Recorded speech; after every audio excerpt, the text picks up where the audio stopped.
Everyone. I think we will get started today. I am Megan Kumantek with ACT. I'm the Director of Leadership and Awards.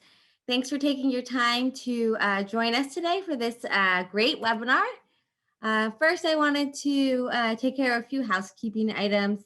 The first being, I want to thank Zello, who is our sponsor of these great webinars that are paired with um, papers, research papers, which can be found on our website on all these topics, as well as CTE Learn courses, which are also found on our website. So as you can see, we're doing the Connecting SEL to Career Success one now, and we have one more on technology to deliver equity. So I hope you'll look for those upcoming topics on the Zello webinar. Additionally, we have two other webinar series going right now that have been a great success on innovation practices and on inclusion, access, equity, and diversity. So here are some of our upcoming webinars. I hope you will all consider joining some of these, and they also can all be found on our website as well. And I'll drop the link in the box after I'm done talking to you all about these housekeeping items. With that, I also wanted to just let you know about our upcoming CTE Innovation Summit on June 1st. It's just a one-day event with some really top speakers, some really innovative people from Facebook and Google, and just some top-notch speakers. So if you're interested, you can go to this link right here to join the summit for the day. So with that, I'd like to introduce today's guest. I'm going to introduce our moderator, Nora, who I know so well because she was an award winner of ours this year. So we're so thrilled that she's here today. Nora is also in her 10th year as a student services coordinator at West Sound Technical Skills Center in Bremerton, Washington. Nora served as the president of the Washington Association for Career Counseling and Employment Readiness section through Washington ACTE and is currently the president-elect for Washington ACTE. Nora is also a part of the Region 5 Fellows Program, and Nora is passionate about helping students find their way to graduation and into post-secondary success. Nora, thank you so much for moderating today, and I will hand it over to you. And thank you for the opportunity. This is a new one for me, and it's kind of fun. And I appreciate that it's a topic I absolutely have a heart and passion for, because I can see every day how this affects students. And that's why we all got into this business. So thank you everyone for attending. We're really grateful you're taking the time out of your day to be here. The title of this webinar is Connecting Social Emotional Learning, or SEL, to Career Success. Let me give you a brief overview. This is how it's described. Today's challenging and evolving society requires that students be provided with not only high quality career pathways, but also social and emotional readiness skills in order to be grounded and prepared for work and life outside the classroom. We know that. That is, we see it all the time. This webinar is based on ACTE's Connecting Social Emotional Learning to Career Success publication that has been sponsored by Zello. Thank you very much, which will highlight how CTE programs have integrated SEL strategies and explore the benefits that students actually receive from these practices. Before we get started, let's take a quick poll. Here's the question. Do you currently feel your school district prioritizes SEL for student career success? It's a deep topic, but we're going to try and stick with yes or no. So take a moment. Oh, and it says I can't vote. All right. I would say yes, because we've worked on that. I'm seeing a lot of nodding.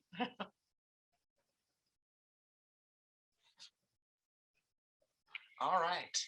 And the results. Hey, that's not bad at all. That's really great, actually. Okay, so for those who get a yes, we hope to add to your toolkit, and those who are getting no, we really hope to give you some ideas from the ground up of how to get this going, because we've got some amazing panelists today, some who are just beginning, some who have been in the process for a while. So let me introduce them. Nancy Mulvey. Nancy is the Director of Student Services for Great Oaks Career Campuses. Wow, completing her 35th year with Great Oaks. That's fantastic. They are in the beginning phases of working with SEL and hope to fully implement this in the years to come. Nancy, thank you very much. I know you were worried that maybe you didn't have something to add, but boy, you really do, because those first steps where you are now are essential, and we've all had to go through them and learn along the way. Thank you for being here. Stacy McMinn is an instructor for health careers at Taft Union High School District. She is a health science and technology instructor teaching a patient care pathway. It says at Taft Union High School in Taft, California. They are a small rural school district, about 1,050 students. She was a respiratory therapist for 28 years before becoming a teacher.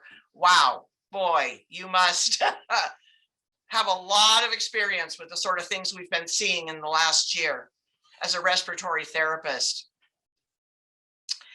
She changed careers in my 50s, good for you, and love my kiddos and my community. I'm passionate about SEL and its value in our classroom.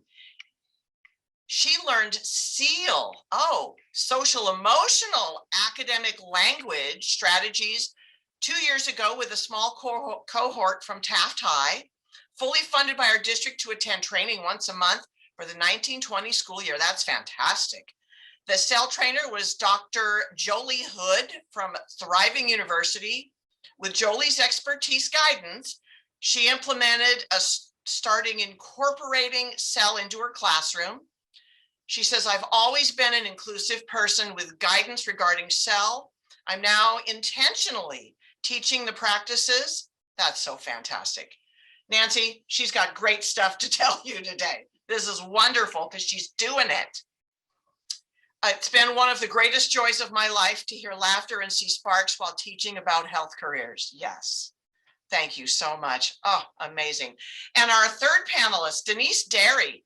Denise is the co-department chair, school district counselor for Deer Valley High School and the district counselor coordinator. Denise has been a school counselor for 19 years at Deer Valley High School in Glendale, Arizona. She's been the lead counselor for the Deer Valley Unified School District for 13 years. Wow, that's fantastic. We need one of those, somebody to get everybody together. She's an advocate for the career and technical education program, and she worked closely with her CTE director. She's passionate about bringing CTE opportunities to every student. She was awarded, oh wow, the ACTE Arizona Career Guidance Award in 2019. That's fantastic. Love it.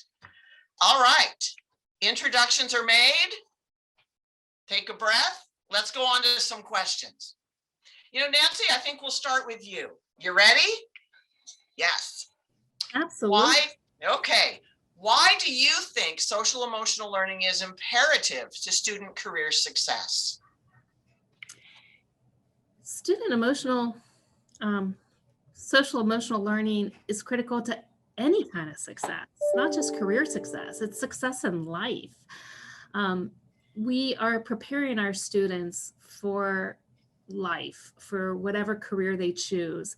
We've got to help them with not just the hands-on skills and those skills, but we've got to teach them how to understand their own emotions, how to deal with conflict, how to deal with when situations arise, how to make sure they have people they can go to and know how to go to. So I think it's not just important for success in careers, it's just important for all in life. And I think that's really what the heart of career technical education is making sure our students are ready for the next step in their life. And this goes hands in hand. And I really believe we've been doing this with not officially, and if you want, put a name on it with SEL learning, but I believe career tech has been because we are working with the whole student and working with where they're going to take their next step and making sure they're prepared for that next step. So it's so much more in helping the whole child, which is a big movement in Ohio right now, is making sure our students can be successful. And I think career tech is perfect as a partner in this because of the work that we do. Absolutely. I like that you commented about how they control their own emotions, because that's really hard. And they haven't had as much practice this year, being a little more isolated. And if you think about what we teach students when they go into the industry and they're, or to college or wherever, when they leave us, show up every day on time, do what you're supposed to do, get along with other people. And that is hard because some people are difficult to get along with, but it also means you have to manage yourself. So yes, we've been doing a lot of this, and I think it's very, very valuable. All right, question 2, Denise, I think this is perfect for you. What are some examples of SEL activities and student engagement your CTE programs have incorporated into their curriculum? So one of the things that our district has created, and I'll show it in when we get down a little bit farther to another question, but our district created a SEL website. So the way that our district has been set up is that in the years prior to this year, a lot of individual schools have created their own, have bought or been a part of different SEL programs like the Top 10 program or Top 20. And there's also like EQ. So a lot of our campuses were doing their own individualized. So this year, the district went as a district-wide push to kind of implement SEL. And so that way all campuses were being touched. And within our high school settings, they do topics, and they broke it in like K-5 and then 6 through 12. They have monthly topics that the classrooms can implement.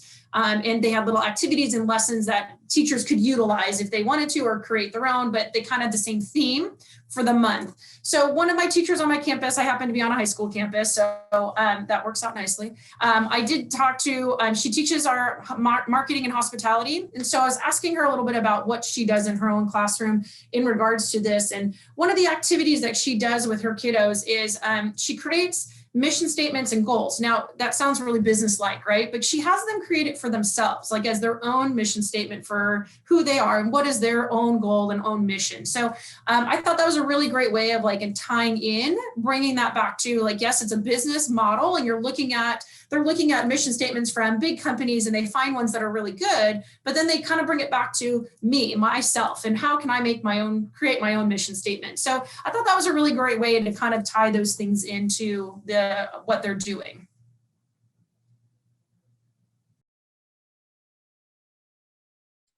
That's fantastic. You know, it made me think of, I have this book on my desk. When we ask kids to think about why they do what they do, start with why. And I am halfway through this book and I absolutely love it because this year has been so different for everybody. I've had to really scale back and say, okay, what's my why? Why am I doing this? Because I'm not seeing kids like I'd like to. Excellent, outstanding, wonderful. All right, question 3, Stacy, I think this one's for you. What are some of the advantages CTE students receive from SEL, social emotional learning?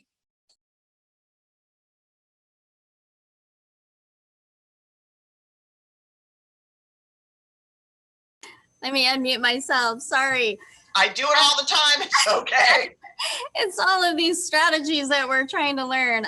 Okay, so as Nancy pointed out earlier, we're all CTE teachers. So we model SEL. We model it every day. But what I learned when I was going through my training with Thrive University and Dr. Joelle Hood is that I need to be more intentional about what I'm doing and why I'm doing it.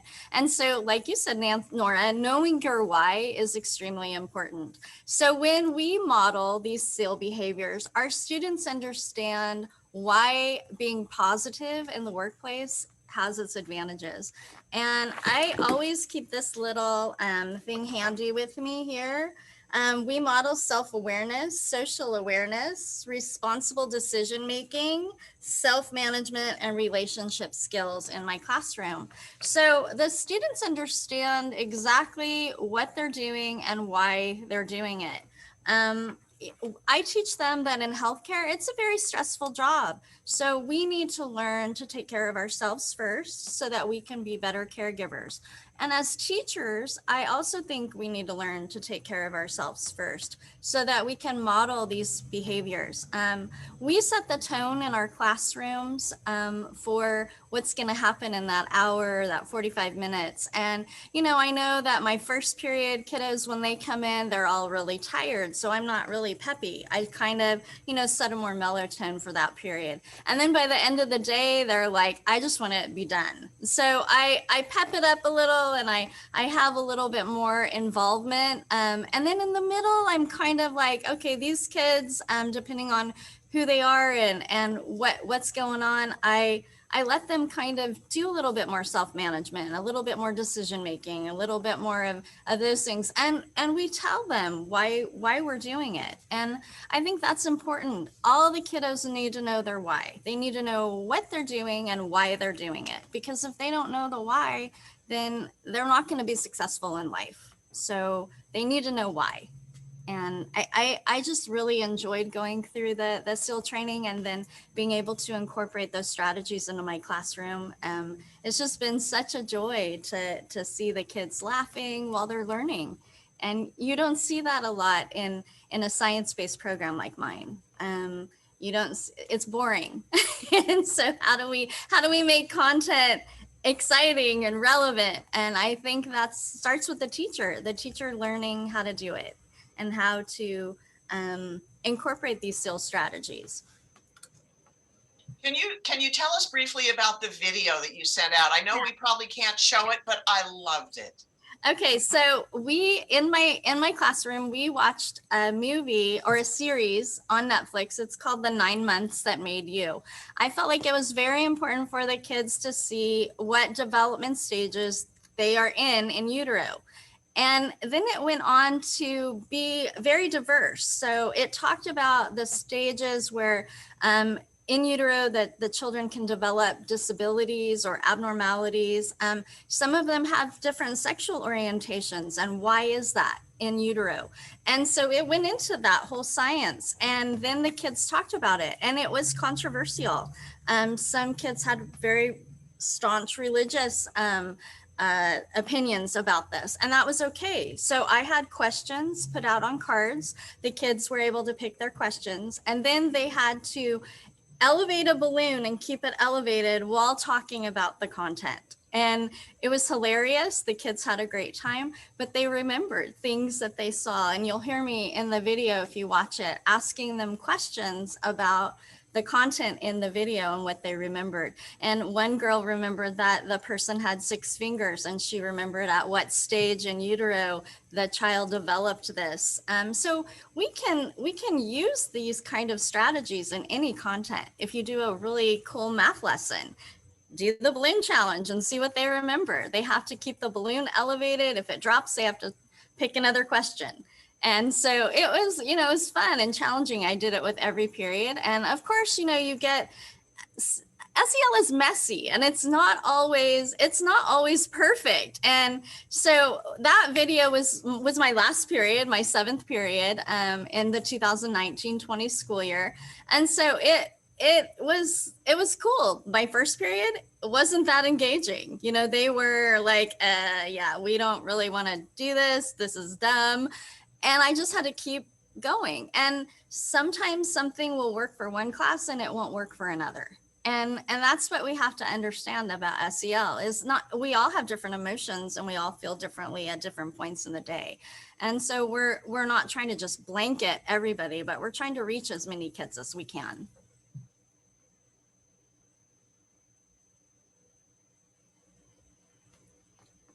That's wonderful. Here's the video. We found a way to pull it up and show it. Okay. Stacy, it's just wonderful.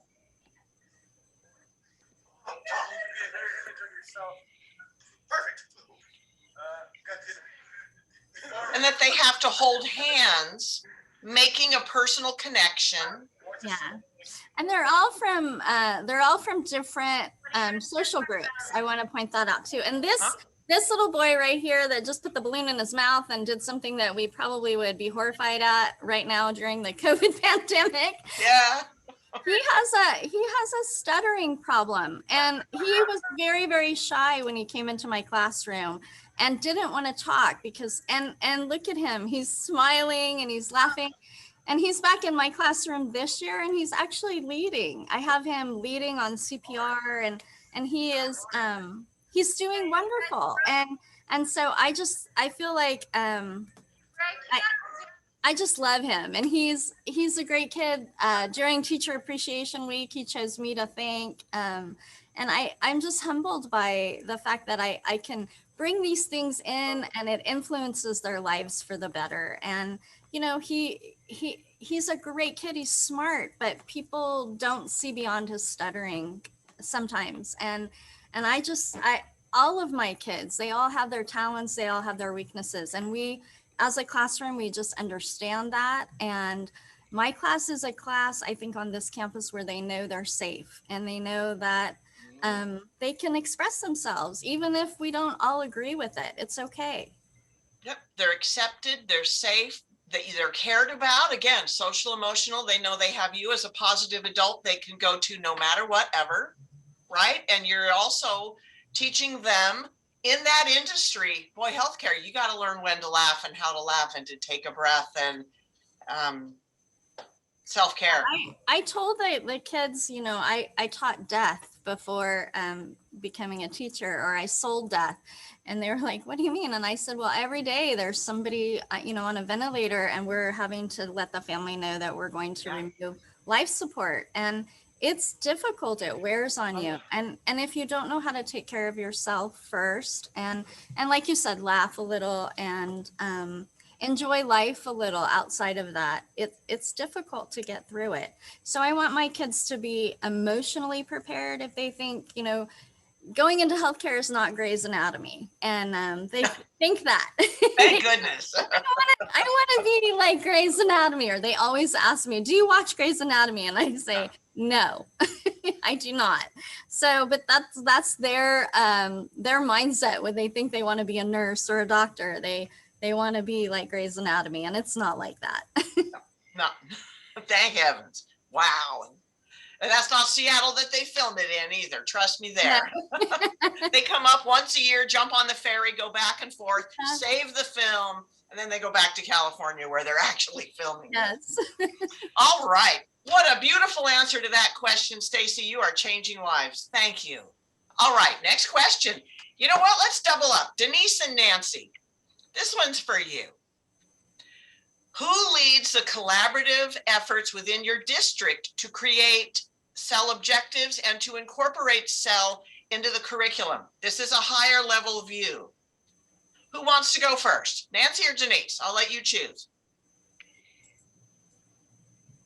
I'll go. Sure. Yep. All right. So I was also going to talk a little bit from our state level too, because this year, actually a year and a half ago, our state implemented a safety grant, which encompasses kind of the SEL and safety of students. And they opened it up to campuses to apply for these grants, and you can apply for a full or part-time school counselor or a social worker. There are some other pieces that you could apply for as well, but those are the two that mainly would implement SEL. And so over the course of the last 2 years in the district, I'm a unified district, so I'm K-12, and we don't have counselors in our K-6 umbrella right at the moment at 7-12. And so a lot of our elementary campuses have applied for these grants and now are getting these K-6 counselors that we haven't had in a long time. And just this year, we added about 8 counselors in the K-6 world. And next year, we're adding another 5 or 6 to that bundle. So that is going to be a large chunk of people that are going to be able to implement this SEL in a lower grades, which by the time they get to high school, this will be such a great influence for us. So that was kind of from a state level, which is really great that we can implement these social workers and school counselors to help with the work that the high school counselors are already doing. But at a district level, I'm going to share my screen just for a minute, and then I'll show you our district website that they created. So we had somebody that was hired that was kind of overseeing the whole SEL movement in our district for this year. And so they created this website that kind of talks about everything that you could kind of do. And it has the support for students, support for staff, Why must we do SEL? It's just a really good comprehensive website for our staff that they can go in. And like I was saying, they have like SEL monthly topics that they could go into. And then it goes in and tells you like what were those main focuses for the month. So this was a really great way to kind of comprehensively unify our district so that all campuses are utilizing similar information. Again, you could implement it how you wanted. And again, they gave little activities or mini lessons that you could choose from so that every level could kind of do something a little bit differently if they wanted to. But it was really well done. And it's just so comprehensive for the level of support that if somebody was not feeling like, oh, I don't feel good about this, how can I do it? They already give you pretty much everything you can do and choose from. So I thought that they did a really nice job with the website. And the gal who did this in our district also would go around and she would come to your campus, or she came to my school counseling group of counselors, and it shared all of this information so that it's just another layer of resources when you're talking activities to do with kids. And I really liked how she did them by grade level so that you know something for a first grader is not appropriate for an 11th grader. So it was just a really nice tool that I feel like was very, very useful for our teachers and our staff. So I feel like that is kind of the way that our district has really taken hold of SEL and trying to implement it across the district. There we go. Wow, that is great. I'm really impressed. That is really some great work your district's doing. We are not that far. So definitely excited to see what other districts are doing. We, like I said before, are in the beginning phases of putting things in place. What we have done well, I believe, is really looked at the mental health needs of our students, which it's important right there with SEL. Mental health, as we all know, is huge. Those of us that are on this webinar are all in agreement that we've got to be able to address those mental health needs of our students, our staff, before we can do any other types of learning or moving and growing. So I can say I'm excited about that we have been able to do some professional development with our staff on growing resilience, calling it resilience in self and others. We had a wonderful, there's a lot of good experts around, but really helping our staff really understand mental health and the needs and what stress does to the brain, and being able to hopefully realize that and work with our students. So it's more of this helping ourselves to help others, and real excited that we have mental health at each one of our locations and a partnership with agencies, which is just so important. And hopefully all schools have it, but I know it's so important in our schools, especially during the pandemic and times that have been really a challenge. So really making sure we're just meeting the immediate needs of our students through mental health needs. Physical health needs are right there with it, making sure you're meeting the students' physical health needs. So these are things that we haven't really put all the SEL monthly activities into it, but we've done some groundbreaking things to really, I think, help move our students and our staff forward. We started with a company called Panorama. This is, if I can share my screen, this was shared with me by one of our affiliate schools who was looking at different types of survey instruments, because you got to really understand where the needs are and understand where our students are before we put together a plan. So we got in touch with this company called Panorama, and they're amazing. I know I shouldn't put a plug in, and I know Stacy, I think, has one, and we all have different ones that we've used, but this, if there's something out there that can really help you, I think it's great. So what we've done, and we just have been able to do 2 surveys to our students. The first survey was getting to know them. In a pandemic year, it's hard. We're on a 1 day in, 1 day off kind of thing. Our students were just there for career tech, and then they were doing their academics. And it was just, it's hard, because one of the things that I think career tech does so well is the relationship building that we build with our students and really, and the families. And when we were thrown into this new norm, how are we going to get to know our students? Because we gotta have that connection. And I know Stacy has it with her students from seeing in that video. Is amazing. So we had a couple surveys we did, and one, they had actually panorama put together was to get to know your students. So this one was more about just helping our counselors and our administrators. Are there students that need food? Are there students that don't have internet access? Are there students who need to see an adult? Do they have somebody they can go to? What would they want their teachers to know about them? So it was, and the beauty of this is that we can customize it so that we can have the data and then we can drill down to the individual student. We did that survey in the beginning of the year to really focus on the immediate needs of our students. And then we just finished our spring survey, and that's what I was going to show you all.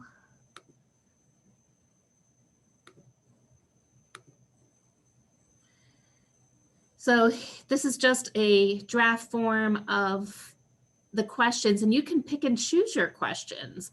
So being able to look at, and then after our students take these, and you can pick your categories of what you want. If I'm going too fast, you've got feelings, your feelings, how often this week, just to get, and then we're able to look at, we were able to get where our school is as a district, where are we? And then because this company does it nationally, you can see where you compare to national. And now the next steps that I wish we could have done this year that we're not going to be able to do is, okay, now you've got this data, now what? That's the whole thing, we're all good at data, but now let's put this into action, and now let's analyze this. And this company also provides you with amazing resources. So then you can even, the student could have their own sheet of where they're at in all these different categories. And then it even has suggestions on what they can do to help build themselves in different areas. So it's more of a, I want to say at this point, we're more of an individual approach than we're ready to do a whole district push for it. But I'm hopeful, I'm very hopeful that we will be able to move that forward.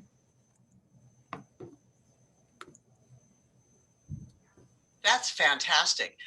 I like that you've touched on how kids feel, because some have a hard time expressing that.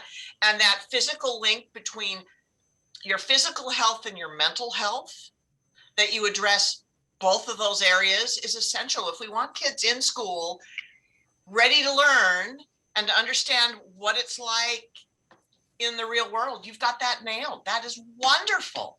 Fantastic. Denise just put the link to her website in there so you can look at some of the curriculum things they've done. Nancy, I'm sure what you just showed us is copywritten for that company, so you won't be able to really share it with us, but you gave us a good idea of what's available. Can you put the link to that company in the chat in case somebody's interested? Awesome. All right, question 5. What student feedback have you received regarding social emotional learning? Nancy, Stacy, what do you think? Student feedback. Nancy, do you want to go first, or do you want me to jump in? Stacy, you go. Okay. Well, I get really great feedback. Obviously, the video that you saw was from a couple years ago. The kids were having fun and laughing, and that to me is wonderful feedback. The other feedback that I get, letters just out of the blue to me. I'll get an email from somebody that's not in my class anymore, that's either finished the pathway, or this year because of the pandemic, a lot of students have a lot of loss of learning, and so they are going back into academic classes and doubling up on those to try to get through to graduate. So we are losing a little of our student population over here in the CTE. But I get these really great emails from students that just, tell me, like, you're kind, you're compassionate. I've learned this skill in your classroom, and I'm going to be able to take that into, whatever I'm doing later on. And so those really make me teary-eyed, they make me grateful, they make me happy, joyful, all of those things, and just really reinforce that I know I'm doing the right thing in my classrooms. And I know that I'm offering a space for inclusion, I'm offering a space for equity, I'm offering a space for freedom, so they can express who they are and what they want, and that nobody can stop them. I'm always telling my students that the only person that can stop them is You're the only one that can stop you. And so for me, that kind of feedback is wonderful.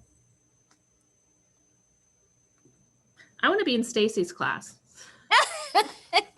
Me too. That sounds Oh fantastic. my gosh, I would love It's a to big, be. messy classroom. Oh, I want to be in your class. I so want to be in your class.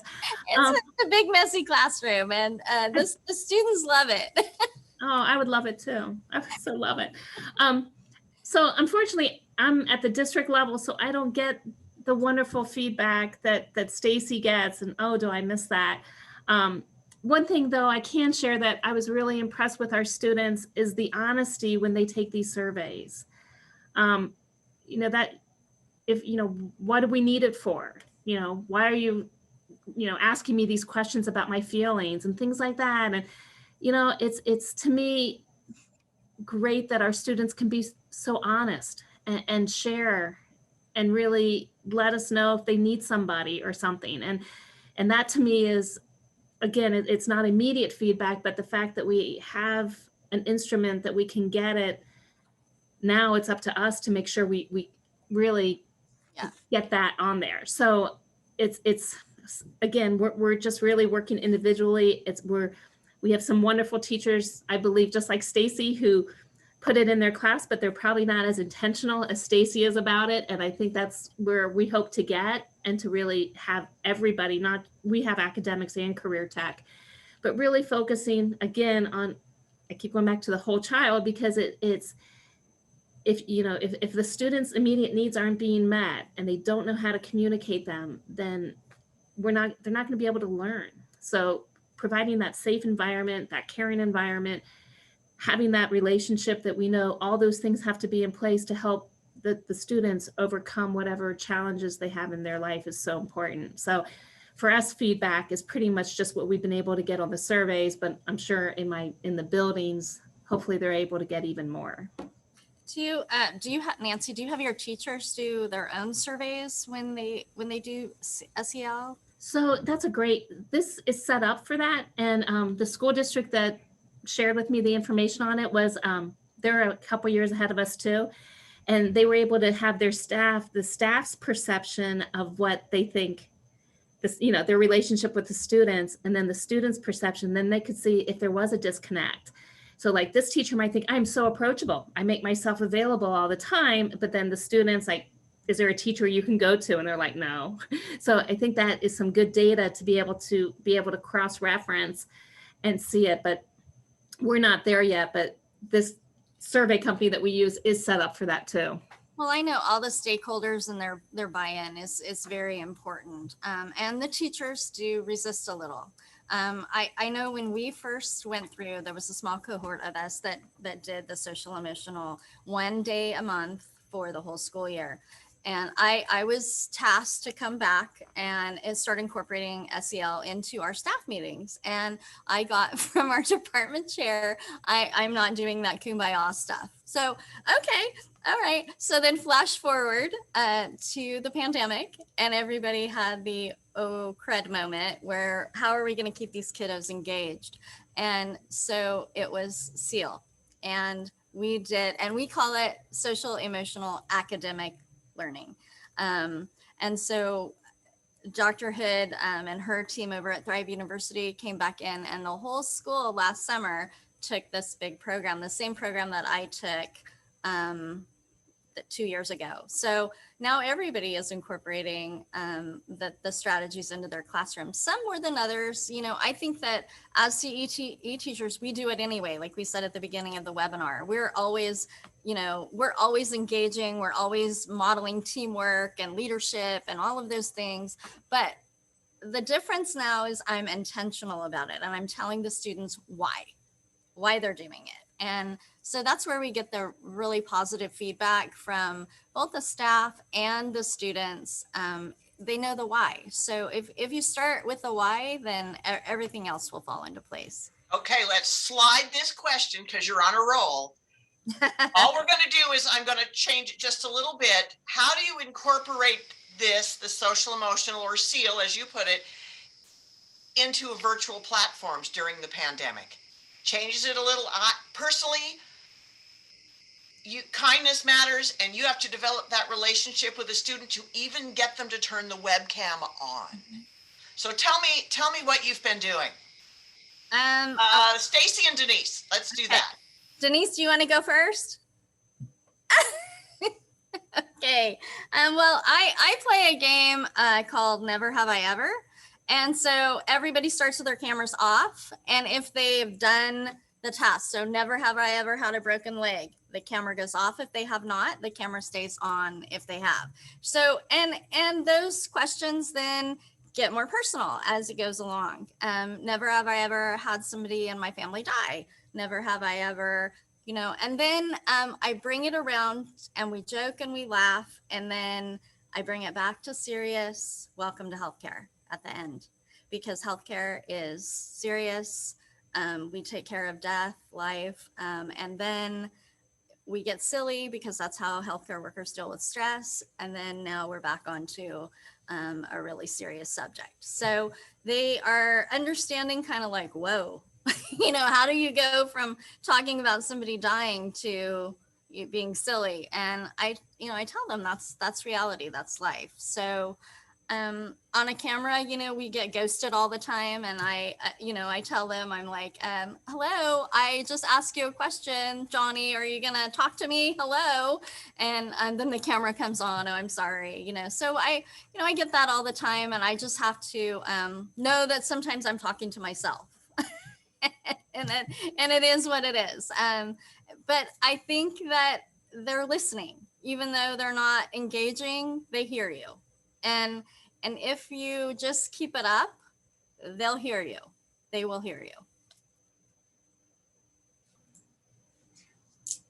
Yes, they do hear you. And the camera thing is a big deal, but I do know that because we're kind of in a twofold, like our teachers are teaching and we have kids in the classroom and then we have them zooming into class, kind of like I think what Stacy's been doing too.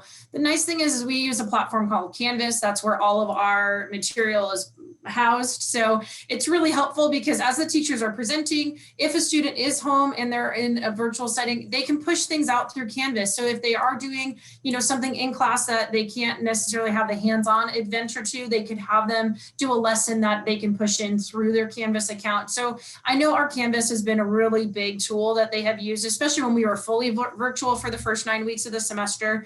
The same teacher that told me about her lesson, she also created her own Google Classroom. And it was so adorable. It looked like her office. And she had all these really great little books that were on the shelf that you could click on and it would take them to something else. So she did such an interactive classroom within her classroom so that it kind of kept those kids engaged, and you can push things out through whether it was through the Google Classroom or through your Canvas account. So it really has helped, kind of connect that dot because we don't always have them face to face this year. And I think it's just a great tool that the teachers could utilize going forward, that they know hey, I can push this here and I know that they could access it, whether it's a lesson or an activity or something like that. So it really has opened our eyes to all the different facets that we have available to us, that we kind of have to learn to engage our students in a different way than what we have done in the past. So I think they've gotten really creative, and I feel like our teachers are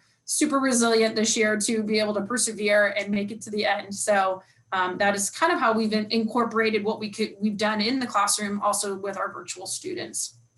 One more thing that we're doing too, and those are all awesome. I will take my students on a Zoom room and I'll make breakout rooms, and then I'll have one of my class members join their team on Zoom.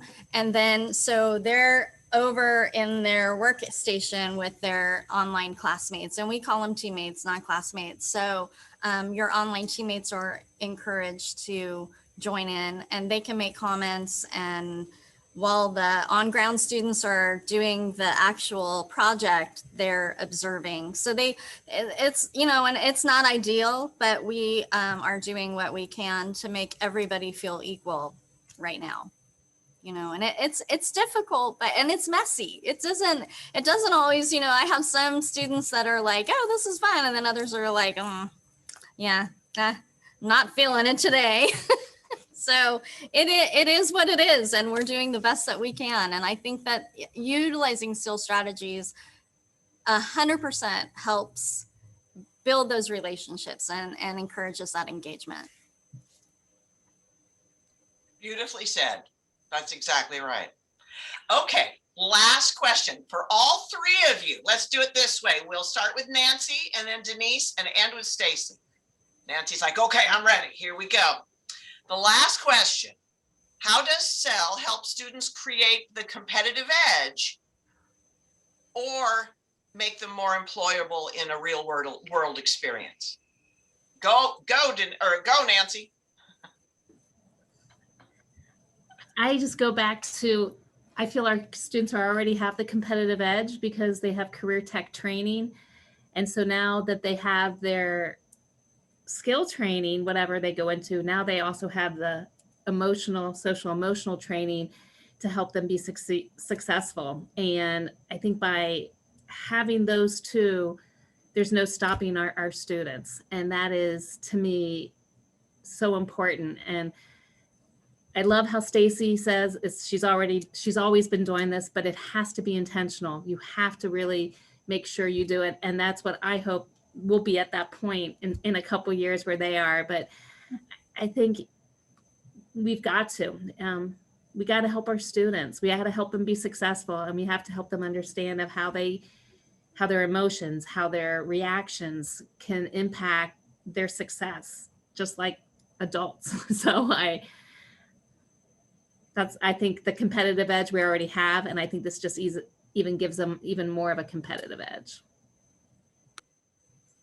I agree. I think that our CTE teachers, like you said, this is already embedded in what they're already doing, right? Because it's already part of being employable is, having these skills, but just honing into them, like Stacy said, being intentional about them and making sure the kids understand the why. Why do you need to know how to regulate your emotions? Why do you need to know how to work with other people? And I think that is what the incorporating with the CTE, because CTE, yes, it is already giving them that competitive advantage by giving them those skills and training. But if you add this SEL piece to it, and that they're the whole person, and that whole student is really at a much better state of mind, and that they understand how to take care of themselves as well as have these skills, the employers are going to eat those kids up because they know that they are, hitting all the marks that they need, and just the little simple things of like being on time, like the basic things that, we need to teach our kids. And that's not just in CTE. I mean, those are all kids need to be learning these skills. It's just,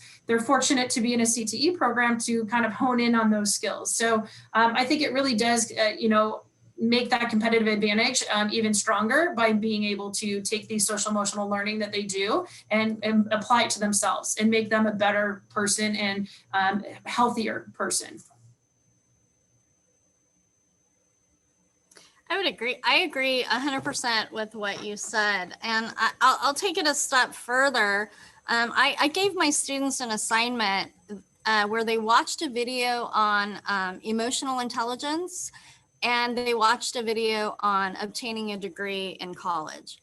And both are equally important, but the people that are employing right now are looking more for people that are able to build teams, have those relational skills. And so that when the students took that test to figure out how emotionally intelligent they were, that's a base for how they want to build their emotional toolkit, if you will. And so I think that getting back to the 5 practices, they're self-aware, they're socially aware, they're self-management, relationship skills, and responsible decision-making.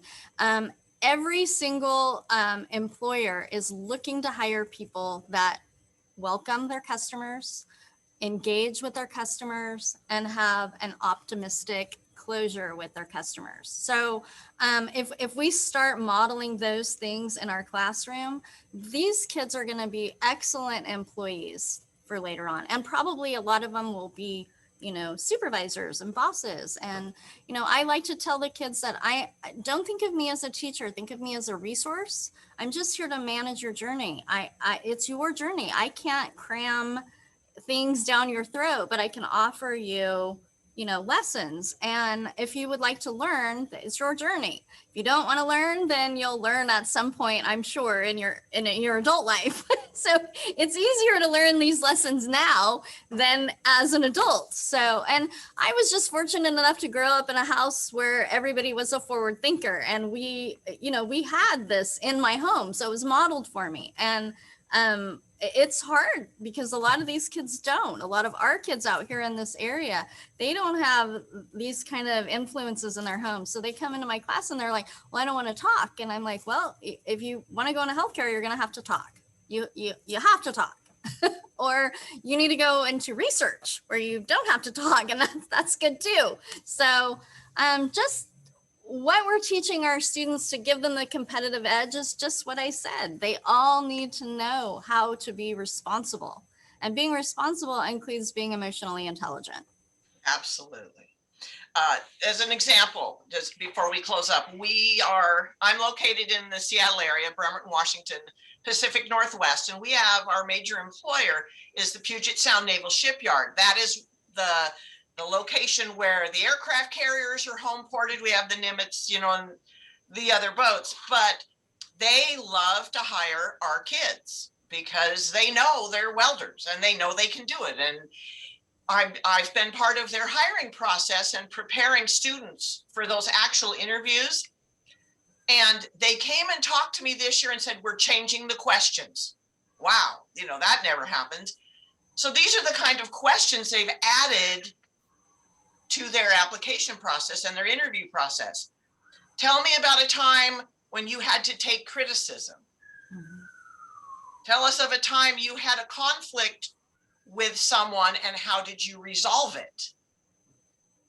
It's not what are you going to do in 5 years or 10 years, or your worst or best, things about you.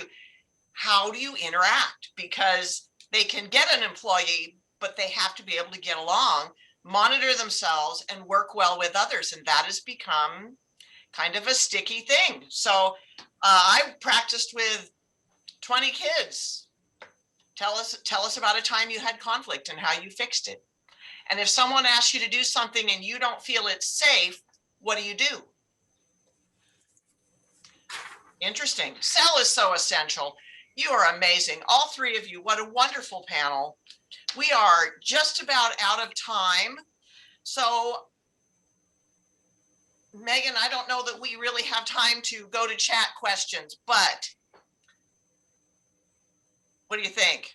Nora, if anybody has a question, they can drop it in the chat quickly now. If not, they can always email me and I can put them in contact with one of you. So either way is great. You guys were so dynamic, and this is such important work, it really is. And we are so appreciative of all your time and effort. We appreciate Zello's effort to sponsor these. It's just great topics, and I just can't thank everyone enough. And you're going to drop the link for this? Yes. So for where it's posted on our website is right here. And our marketing team will be disseminating it to all of our membership, but it's open to, I believe, members and non-members alike. So this is where it's found in the chat. I think I just sent that. Let me do it right now. There we go. So with that, I just want to thank everyone again, and I appreciate your time. And Nora, thank you so much. And thank you, Stacy, Denise, and Nancy. I learned even, and I'm pretty good at this. This is what I do. Outstanding, outstanding. This was just really a lot of fun. Thank you, Megan, for the opportunity. I'm sure all of us appreciate your asking. Of course, it's my pleasure. Bye. And I just want to throw out, Nora, you are an amazing moderator. Oh, never done it before. Nora, I agree. I think you are great job. You are great. So thanks for leading us through this panel of questions, and you were awesome. Very welcome. Nora, you were so dynamic. Topic. We'll be calling all of you again. a wonderful topic. Thank you. Thank you. The topic. All right. Have a great day. Bye. Bye.